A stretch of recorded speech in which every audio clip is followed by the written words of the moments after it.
competência está cada vez mais em uso no meio profissional. Antigamente eram usados outros termos para tentar definir a mesma coisa. Eu prefiro usar o termo competência como o saber fazer, não só o saber, o conhecimento.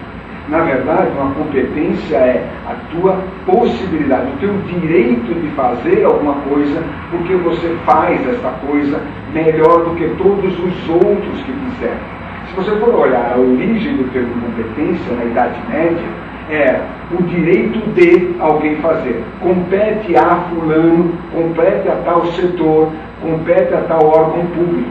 Competência vem daí, do direito que você tem de realizar, porque você é o melhor que realiza aquela tarefa.